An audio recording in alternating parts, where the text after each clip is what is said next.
எல்லாருக்கும் வணக்கங்க. Cook to easy சேனலுக்கு உங்களை அன்புடன் வரவேற்கிறேன்.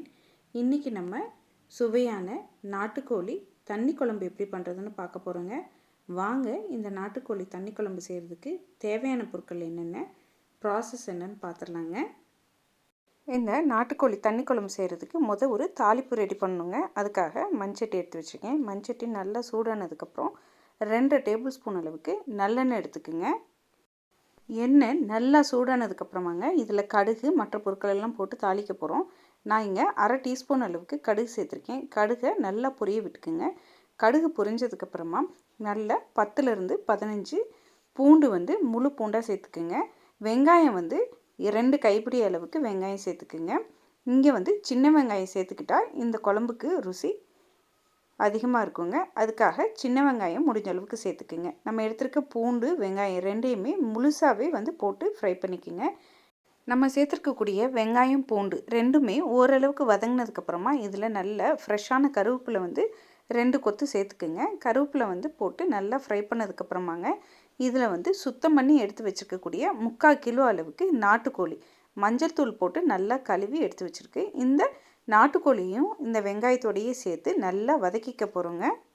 நம்ம எடுத்து வச்சுருக்கக்கூடிய எல்லா நாட்டுக்கோழியுமே இந்த எண்ணெயில் சேர்த்துருக்குங்க.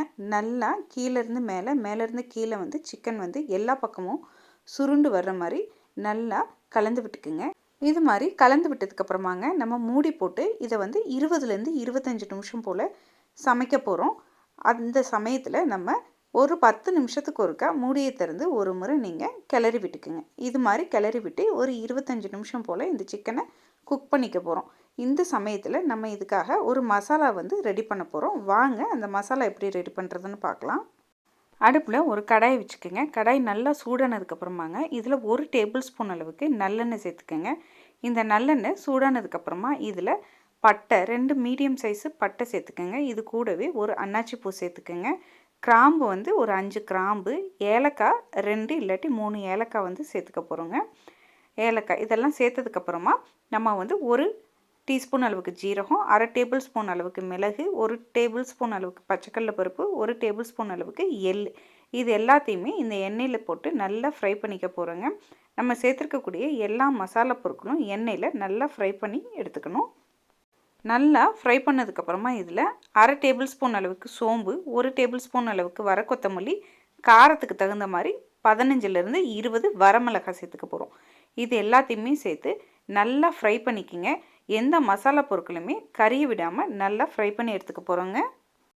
பாருங்கள், நல்லா இந்த பதத்துக்கு ஃப்ரை பண்ணி எடுத்தாச்சு. இப்போ இந்த மசாலா பொருட்களெல்லாம் ஆற வச்சு நம்ம பேஸ்ட்டாக அரைச்சி எடுத்துக்கணும். இந்த மசாலா பொருட்களை தனியாக எடுத்ததுக்கப்புறமாங்க அந்த கடாயில் இருக்க அதே எண்ணெயிலங்க ஒரு 1/4 மூடி அளவுக்கு தேங்காயும் 1/2 கப் அளவுக்கு சின்ன வெங்காயத்தையும் எடுத்துக்கோங்க. இது ரெண்டையும் எண்ணெயில் போட்டு நல்லா ஃப்ரை பண்ணிக்கணுங்க. இதை மிதமான தணலில் வச்சு நல்லா ஃப்ரை பண்ணிக்கோங்க. இங்கே வெங்காயமும் தேங்காயும் ஃப்ரை பண்ணிகிட்ருக்க இந்த சமயத்துலங்க வாங்க நம்மளுடைய சிக்கன் எந்த அளவுக்கு சுருண்டு வந்திருக்குன்னு பார்க்கலாம். பாருங்கள், நல்லா தண்ணி விட்டு சிக்கன் சுருள வதங்கி வந்திருக்குங்க. இது மாதிரி வதங்கி வந்ததுக்கப்புறமா இந்த ஸ்டேஜில் நம்ம இந்த சிக்கனுக்கு தேவையான இஞ்சி பூண்டு விழுது சேர்த்துக்க போகிறோம். நம்ம எடுத்துருக்கக்கூடிய இந்த சிக்கனுக்கு 1/2 டேபிள் ஸ்பூன் அளவுக்கு இஞ்சி பூண்டு விழுது சேர்த்துருக்கேன். இஞ்சி பூண்டு விழுது சேர்த்ததுக்கப்புறமாங்க நல்லா ஒரு முறை கிளறி விட்டுட்டுங்க திரும்பவும் மூடி போட்டு இந்த இஞ்சி பூண்டு விழுதோட பச்சை வாசனை போகிற வரைக்கும் நம்ம ஃப்ரை பண்ணி எடுத்துக்க போகிறோம். சிக்கன் ஃப்ரை ஆகிட்டுருக்க இந்த சமயத்துலங்க நமக்கு இங்கே வெங்காயமும் தேங்காயும் நல்லா ஃப்ரை ஆகி வந்துருச்சு. இப்போ நம்ம ஃப்ரை பண்ணி வச்சுருக்கக்கூடிய இந்த மசாலா பொருட்கள், அது கூடவே நம்ம ஃப்ரை பண்ணி வச்சுருக்கக்கூடிய இந்த வெங்காயம் தேங்காய் இது எல்லாத்தையும் போட்டு ஒரு நல்ல பேஸ்ட் ரெடி பண்ணிக்க போகிறோம். நம்ம ரெடி பண்ணுற இந்த பேஸ்ட்டு தாங்க நம்மளுடைய இந்த குழம்புக்கு சுவையை கொடுக்கக்கூடியது. இது எல்லாத்தையும் ஆற வச்சு நல்லா பேஸ்ட்டாக அரைச்சி எடுத்துக்கலாம். இந்த சமயத்தில் நமக்கு சிக்கனில் நம்ம சேர்த்துருந்த இஞ்சி பூண்டு விழுதோட பச்சை வாசனை போய் நமக்கு சிக்கன் நல்லா ஃப்ரை ஆகி வந்திருக்குங்க. இந்த ஸ்டேஜில் சிக்கனை ஒரு முறை கிளறி விட்டுட்டு இந்த நம்மளுடைய தண்ணி குழம்புக்கு தேவையான உப்பில் பாதி அளவு உப்பை இங்கே சேர்த்துக்கிறோம். நான் இந்த தண்ணி குழம்பு செய்கிறதுக்கு கல்லுப்பு பயன்படுத்துகிறேங்க. கல்லுப்பு சேர்த்துட்டு அதே போல் 1/2 டீஸ்பூன் அளவுக்கு மஞ்சள் தூள் சேர்த்துக்குங்க. உப்பு மஞ்சள் தூள் ரெண்டையும் சேர்த்து நல்லா ஒரு முறை கலந்து விட்டதுக்கப்புறமா நம்ம அரைச்சி ரெடியாக வச்சுருக்கக்கூடிய இந்த மசாலா பேஸ்ட்டை இந்த சிக்கனில் சேர்த்துக்குங்க. சிக்கனில் சேர்த்து நல்லா ஒரு முறை கலந்து விட்டுக்குங்க. இங்கே வந்து நம்ம வரமிளகாய் பயன்படுத்தியிருக்கோங்க. உங்ககிட்ட காஷ்மீரி ரெட் சில்லி இருக்குன்னா நீங்கள் 2 வரமிளகாயை குறைச்சிட்டு நீங்கள் அந்த காஷ்மீரி ரெட் சில்லியை கூட இதில் போட்டு அரைக்கலாம். அப்போ வந்து உங்களுக்கு இன்னுமே இந்த குழம்புடைய கலர் வந்து நல்லா ரெட் கலரில் கிடைக்கும். இப்போ ஃப்ரெஷ்ஷான கருவேப்பிலை 2 கொத்து சேர்த்துங்க.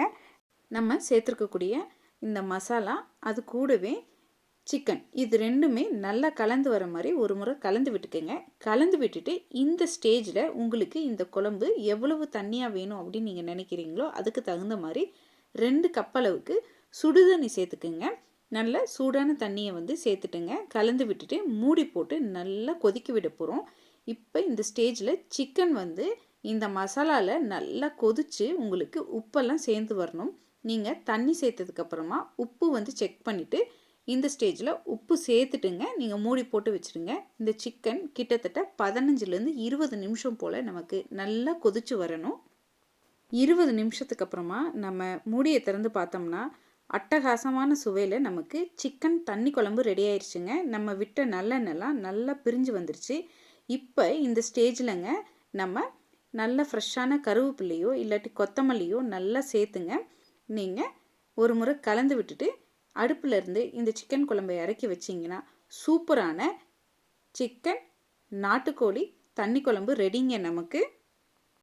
இப்போ நம்ம ரெடி பண்ணியிருக்கக்கூடிய இந்த சிக்கன் நாட்டுக்கோழி குழம்புல இருக்க சிக்கனை வச்சு எப்படி ஒரு சிம்பிளான வறுவல் செய்யலான்னு பார்க்கலாங்க. அதுக்காக நம்ம இதில் ஒரு கப் அளவுக்கு நல்ல வெந்த சிக்கன் கறி வந்து எடுத்துக்கிறோம்.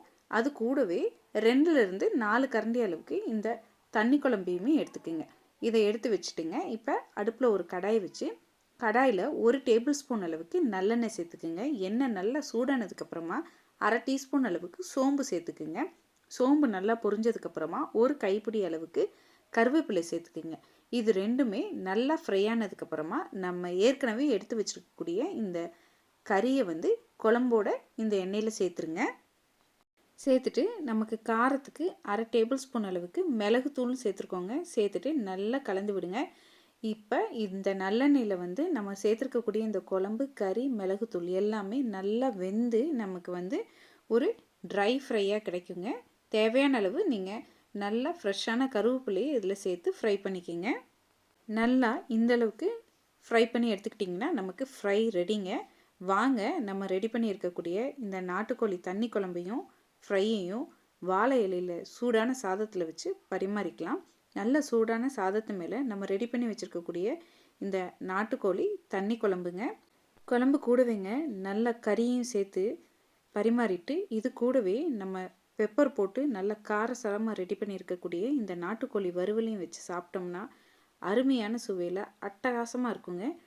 நீங்களும் இதே அளவுகளோட ஒரு முறை இந்த நாட்டுக்கோழி தண்ணி குழம்பு இந்த நாட்டுக்கோழி வறுவல் இது ரெண்டையும் செஞ்சு பாருங்கள், சுவைத்து பாருங்கள். கண்டிப்பாக உங்களுக்கு சுவை பிடிக்குங்க. உங்களுக்கு இந்த நாட்டுக்கோழி தண்ணி குழம்பு ரெசிபி பிடித்திருந்தால் குக் டு ஈஸி சேனலை லைக் பண்ணுங்கள், ஷேர் பண்ணுங்கள், கமெண்ட் பண்ணுங்கள். மறக்காமல் குக் டு ஈஸி சேனலை சப்ஸ்கிரைப் பண்ணிக்கோங்க. வணக்கங்க.